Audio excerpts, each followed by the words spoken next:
Les amis, coup de tonnerre. Hier soir en Première Ligue, Manchester City a pris les commandes. Le maître a dominé l'élève. Pep Guardiola face à Mikel Arteta, c'était Arsenal. Victoire des Citizens 3-1. C'est l'heure du débrief. Regardez tout de suite ce classement. Manchester City est donc passé devant. Égalité de points, 51 points. La différence de but, plus 10 pour les Citizens. Certes, Arsenal a un match en moins, mais symboliquement, ils sont là, les Citizens. Victoire 3-1 avec un super Jack Grealish, avec le meilleur buteur de la Première Ligue, Monsieur Haaland, avec son 26e but. On va revenir sur tout ça, c'est la série noire pour Arsenal face à Manchester City. 11e défaite consécutive en Première Ligue pour Arsenal face aux Citizens. Voici les 10 précédentes et il y avait eu des cartons. Le plus gros, c'était ici en 2021. La victoire des Citizens 5-0 face à Arsenal. 3-1. Défaite hier, tous les chiffres sont rappelés notamment dans les colonnes du Sun. Regardez, elle est là, cette 11e défaite. Sachez que c'est la plus grosse série négative pour Arsenal face à un seul rival. C'est historique. City est réellement la bête noire d'Arsenal, vous l'aurez compris. 26.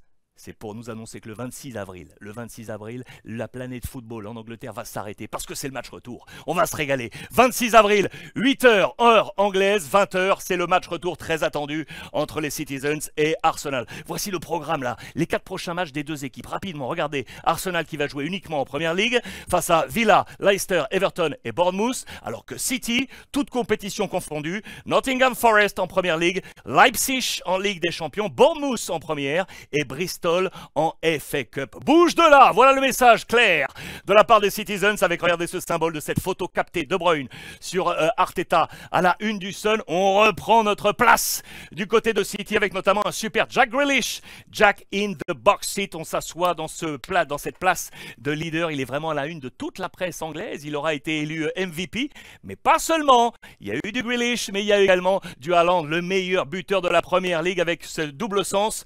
Catch us if you can.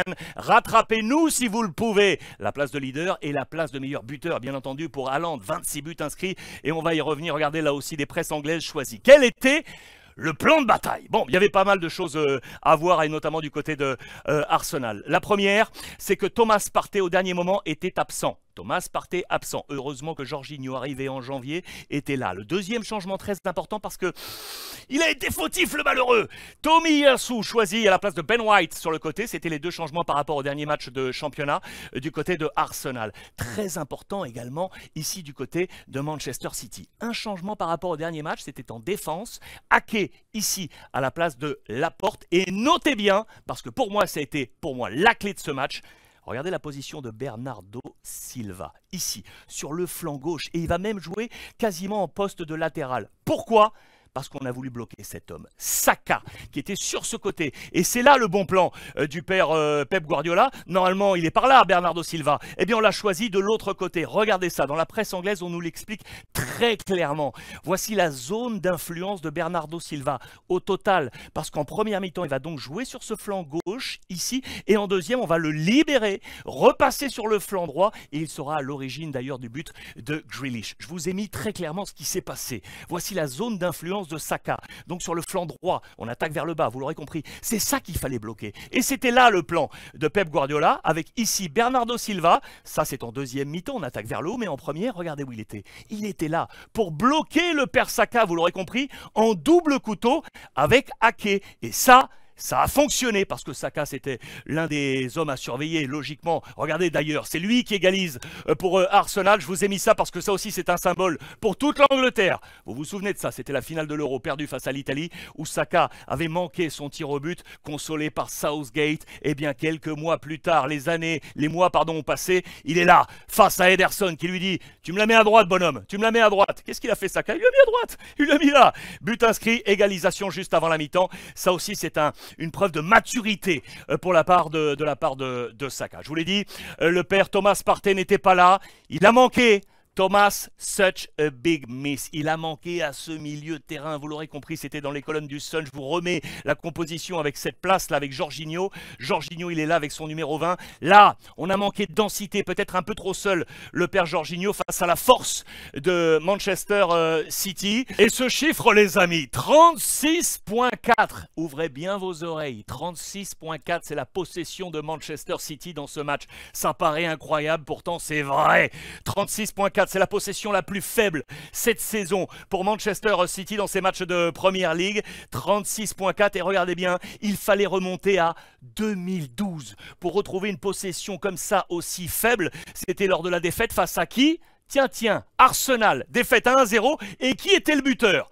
Tiens, monsieur Mikel Arteta qui portait alors les couleurs des Gunners. 36,4, peut-être un message pour Pep Guardiola. City peut s'imposer sans la possession. Je vous parlais des notes et des MVP dans ce match. On a parlé de Grealish, on a parlé de Haaland. Il y a aussi un super Kevin De Bruyne. Je vous fais une petite parenthèse. Regardez pour les notes d'Arsenal également, les notes sur 10. On a parlé de l'erreur peut-être avec Tomiyasu sur le côté droit à la place de Ben Wright, le latéral droit. Il a été fautif notamment sur l'un des buts. Il a pris un 4 sur 10. C'est la moins bonne note du côté de Arsenal. Je vous parlais donc du père De Bruyne qui nous a livré une masterclass dans les colonnes du Times. Serial winners back on top. On est de retour bien évidemment sur cette place de leader. Je vous ai repassé au passage, regardez, 17 là, De Bruyne ici pour vous rappeler une nouvelle fois que c'est la meilleure connexion avec Haaland. Il est son meilleur passeur décisif. Il n'y a pas meilleur duo aujourd'hui sur la scène continentale que ces deux hommes dans la position d'efficacité. On va prendre un peu de recul pour vous rappeler également donc la performance de Bernardo Silva, actif ici, je vous l'ai dit, et ici ensuite. On va parler pour moi de Gundogan. D'après moi, Guardiola ne peut plus se passer du talent de son numéro 8 qui a été une nouvelle fois très bon. Et quand je parlais de MVP, pour moi, là, Grealish, très sincèrement, Grealish a vraiment été super. D'ailleurs, regardez, le Daily Mirror, là aussi, le met en position de MVP. Très bonne note pour lui, ici avec un 8 sur 10. Grew into the game, il est allé en pote ascendante dans ce match. Cause major problems and fried City ahead. C'est lui qui a été qui a mis sur ses épaules l'équipe offensive pour aller amener le danger dans la box d'Arsenal. Il justifie au meilleur moment, une nouvelle fois, le prix de son transfert. Ça va le suivre ad vitam, vous le savez, c'est 100 millions de livres. Grealish on the money et au meilleur moment lorsque Pep en avait besoin. Pep needed it most. C'est maintenant qu'il a frappé pour permettre donc à City de revenir au premier plan. Conclusion, on est là. City surge back on to top. On est revenu aux avant-postes et donc on pensait un passage de témoin entre la nouvelle et l'ancienne génération. Non. New guard 1, old guard 3. L'ancienne garde, celle de Manchester City qui reprend cette énergie avec ses 26 buts pour le meilleur buteur de la Première Ligue. C'est absolument incroyable. Regardez, il égale ainsi, il est avec les meilleurs scores de Sergio Aguero, Manchester City, saison 2014-2015. C'est vraiment un phénomène, un extraterrestre qui est là.